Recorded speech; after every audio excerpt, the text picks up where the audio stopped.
Hello, our peoples, and welcome back to How Good Was It? For this episode where we are focusing on the new Chris Nolan offering, Oppenheimer. Yes, yes. I am very excited to do this film because anytime Christopher Nolan comes out with some new shit, it's cause to get excited. Wouldn't you guys agree? Oh, yeah, for sure. It's an event movie. This movie is about, if you don't know by now, which I'm sure, the scientist, the Oppenheimer, who developed the technology to build the atomic bomb that basically ended World War II with the bombings of Hiroshima and Nagasaki in Japan. As with all of Chris Nolan's film, it's more the human behind the science. So it really deals with the trials and tribulations that he had to go through, not only with the US government, but with himself, his morals and ethics. First of all, if I may start with something. So I went to the theater and I went by myself to see this movie, and the theater was packed, which was great to see. You know, my last two visits to the theater to see Dial of Destiny and the latest in the Mission Impossible franchise after, and the theaters were practically empty.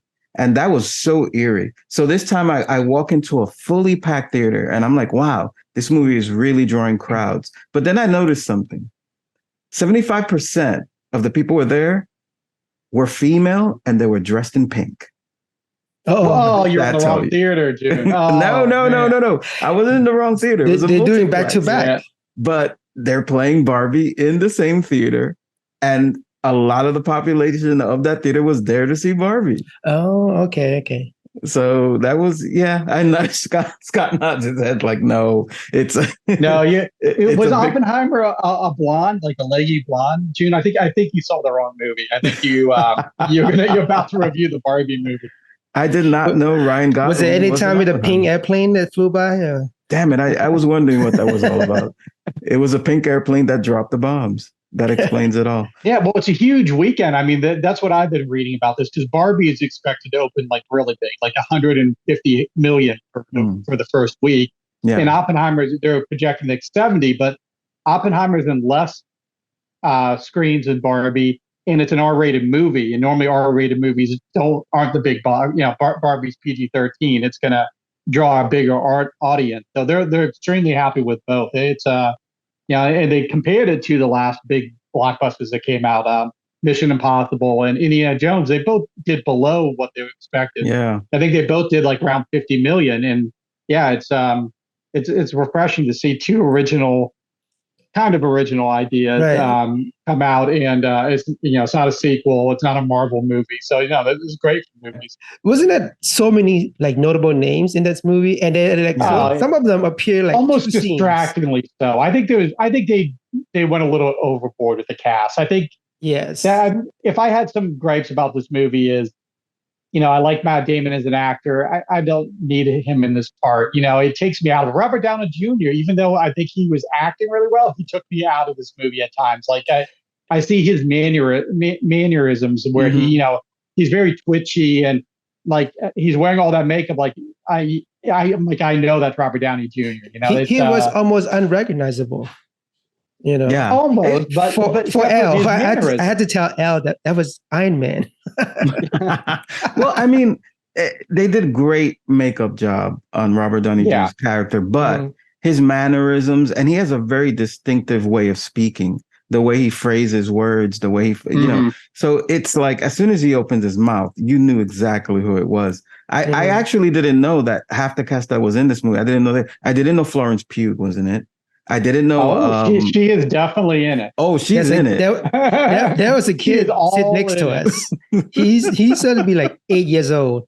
And he was there with his family. Another 8-year-old to a 9:30 show of Oppenheimer. I just felt like there's too many people in general, and especially like bigger name actors. And I get it. Everyone wants to work with Christopher Nolan. A lot of those people have worked with him many times already. But in a way, sometimes it took me out of the movie. I think they could have trimmed easily the first 45 minutes of this movie. I don't think the movie really gets going until he gets recruited to had the Manhattan Project. Agreed. All the stuff before it, I'm like, why do we need this? Yeah, I get it. You got to somehow tie into the communists a little bit, and you got to do some of it. But all that stuff seemed very rushed to me. The whole Florence Pugh relationship was basically nothing. I mean, it was really just so that she'll commit suicide later in the film, or you can see her naked, or whatever it was. She didn't have a chance to flesh out that character, and it just I don't know if you needed it. I just don't. I don't think you could have made this movie 2 hours and 15 minutes, and it would have been amazing. I think the last 2 hours 15 minutes of this movie are incredible, but the first 45 minutes, I'm like, it seemed really rushed from quick scene to scene, and it's like I don't need all this. I don't need it all. I think to me the second act was very boring. It was like too much just story. Second act. Yeah, when they start getting to the characters and when they start building the town, really it's too many. Well, the first act was more introduction of himself, right? And his brother, how they're trying to get him in, join the Communist Party. I think when there was a scene where I wasn't sure that Emily Blunt was in the background, sat there for a while during the interrogation. Like, you remember that? She was not part of it until the second act. Until they called her. But I think that whole interrogation is supposed to take place over just like a few hours. So, but they would cut back and forth to, different people being interrogated. And then they would cut to the actual scenes we're talking about in interrogation. So I think that whole scene's supposed to take place. That's why she's sitting back there waiting for her turn to testify.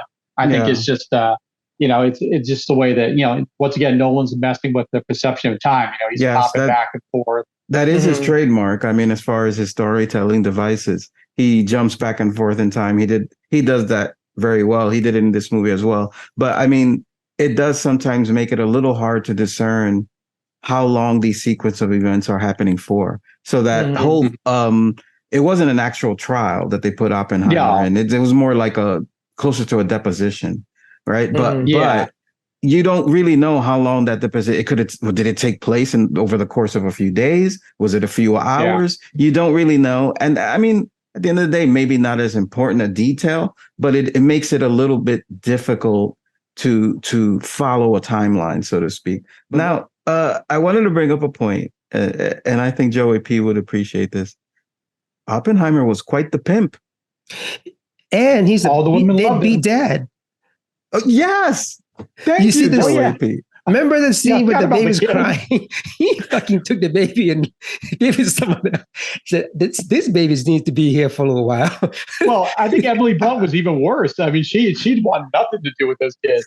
Oh my God, they were horrible people. I was like, what is going on? I thought of Scott right away. It's like, okay, you think Stallone's deadbeat dad, Oppenheimer is a fucking deadbeat dad. Oh, I don't. They're equally terrible. I just wanted to make sure the audience gets the reference. We did a previous episode. I think it's our second episode. So I highly recommend you go into our back catalog of podcasts. I believe it's episode number 2 where we did an episode on the movie Over the Top with Sylvester Stallone. So that's the deadbeat dad reference. I won't go into it any further. Please, you were saying, Joe. No. Here, let me defend Oppenheimer a little bit. At least, unlike Stallone, Oppenheimer had a real job and was, successful. He doing something for the world. Not a truck driver who arm wrestles on the side. He did develop he brought quantum physics to the U.S. So at least he did. It's okay for him to be a deadbeat.